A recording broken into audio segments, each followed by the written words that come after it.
Di dam, Pak. Kami mintanya di dam, jangan ditarik. Ini namanya rehabilitasi yang bagus. Kita kan nggak mungkin bertahan lama-lama. Jadi itu yang tanahnya ada. Oke, ini Oke. Nanti kalau kita stay itu bagian ya. Ini kolonel nih. Harus pilih saya. Pernah ketemu. Udah. Udah banyak. Kasih ruang kawan-kawan. Saudara Kompas, saudara kita yang berada di Provinsi Sumatera Barat sedang mengalami bencana, yaitu banjir dan tanah longsor. Saat ini saya berkesempatan berada di salah satu titik terparah, yaitu di Kabupaten Pasir Selatan, Sumatera Barat, untuk meninjau langsung seperti apa kondisi yang ada di sini. Dan saya akan berbincang langsung dengan Kepala Badan Nasional Penanggulangan Bencana, Bapak Letjen Suharyanto. Bapak, selamat sore Pak. Boleh diberikan update kepada kita semua seperti apa kondisi yang berada di titik paling parah di Kabupaten Pasir Selatan ini?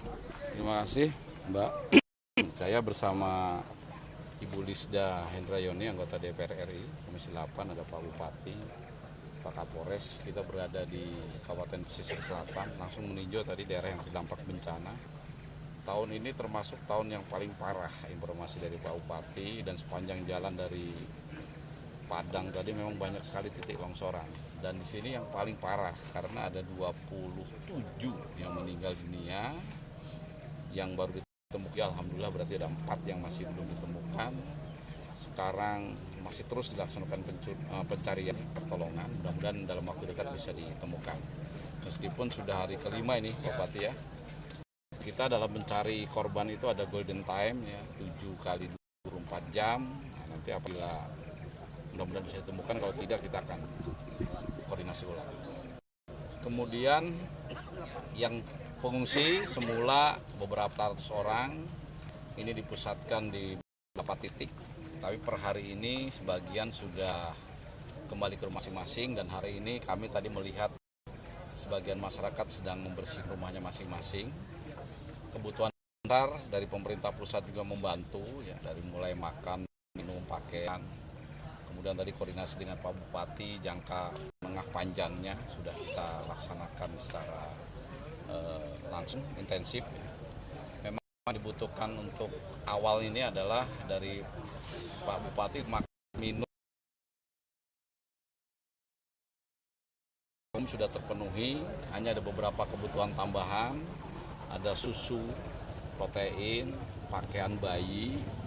Pakaian katanya pengungsi banyak yang melekat di badan, berarti kita juga harus dorong pakaian dewasa, pakaian perempuan, pakaian anak-anak, termasuk juga alat kebersihan wanita seperti pampers, pembalut, dan lain-lain akan kita dorong terus. Setelah tanggap darurat, kita juga bekerja sama dengan PUPR, infrastruktur yang segera diperbaiki, ada beberapa jembatan yang putus, kemudian ada jalan-jalan yang rusak, ini segera diperbaiki. Tapi relatif jalan yang menghubungkan Kabupaten Pesisir Selatan dengan Padang saat kejadian putus ya, ini sekarang sudah berhasil disambungkan kembali sehingga lantas sudah berjalan kembali. Ada titik-titik masyarakat yang semula juga terisolasi, sekarang dengan kendaraan roda 2 menurut penjelasan Pak Kapolres pun sudah bisa direlatif. Secara umum bisa berjalan dengan baik untuk penanganan tanggap darurat. Pak Suharyanto tadi cukup keras terkait dengan distribusi bantuan kepada masyarakat, harus sampai. Apa sebenarnya pesan yang atau poin utama yang ingin disampaikan dan menjadi strategi utama untuk penanggulangan? Ya, bencana kan tidak bisa dihindari, ya. Apalagi dengan musim hujan seperti ini, ya tentu saja negara kita sangat luas, ya. Pastilah di titik manapun kejadian bencana hidrometeorologi basah, banjir, tanah longsor, ini pasti terjadi. Nah, kita sebagai aparat, di bawah penjuru BNPB, ya, penjurunya BNPB ditunjuk oleh Bapak Presiden, ya kita harus memastikan bahwa ketika terjadi bencana, masyarakat yang terdampak akibat misalnya makannya kurang, minumnya terbatas, belum kebutuhan-kebutuhan dasar lainnya. Apalagi di tempat seperti Sumatera Barat ini kan relatif terjangkau, sumber logistik pun dimanapun ada. Jadi kalau mendengar misalnya ada yang kurang gitu ya, atau mungkin terisolasi alasannya ya tidak ada alasan, gitu. Semuanya harus bisa dijawab gitu ya. Untuk ketersediaan pangannya sendiri seperti apa Pak? Kan di tengah huru-hara, minimnya beras dan sebagainya untuk bantuan. Nggak ada masalah. BNPB tadi juga membawa cukup banyak ini.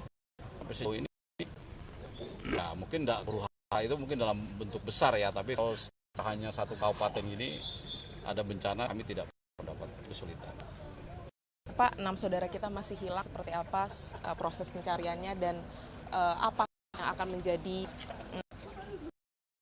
pemerintah untuk menghindari bencana-bencana seperti itu?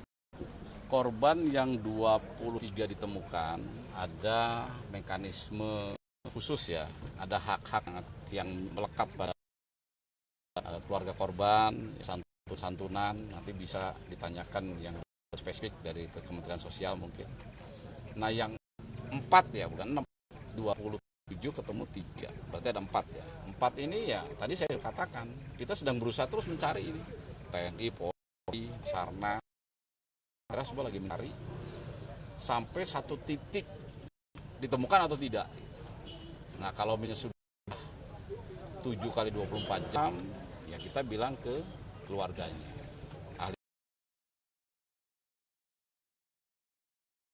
Biasanya dari pihak ahli waris pun tidak ingin berlarut-larut lah. Apalagi dalam situasi bencana ya.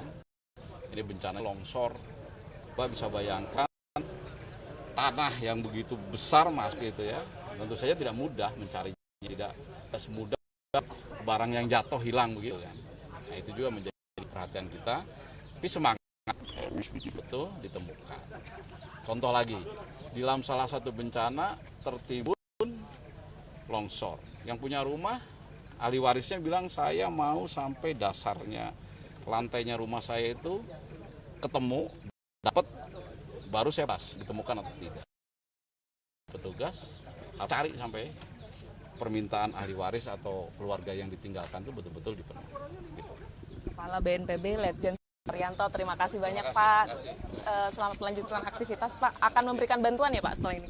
Ya, dari jalan belum terus ada diskusi sama masyarakat. Ya. Ya, Bapak, Bu Isda silakan. nanti di lain kesempatan saya tutup dulu ya Pak Bupati, Bu DPR. Ya, itu saudara Kompas TV, Kepala BNPB sedang melakukan pemberian bantuan kepada masyarakat, melakukan peninjauan. Saya akan sedikit menunjukkan kepada Anda seperti apa kondisi di sini. Saat ini memang rumah warga saat ini belum bisa ditempati karena masih dalam proses bersihkan dan terdampak juga dari banjir dan longsor terjadi pada hari Jumat 8 Maret 2024 kemarin. Ada 4 orang yang masih hilang, proses pencarian masih terus dilakukan dan pemberian bantuan kepada masyarakat terutama yang mereka kehilangan masih terus dilakukan. Kita doakan saja semoga proses pemberian bantuan ini terus bisa dilakukan dan keempat saudara kita bisa ditemukan. Fania Rizky, Yanuar Ruslim, Kabupaten Pesisir Selatan, Sumatera Barat.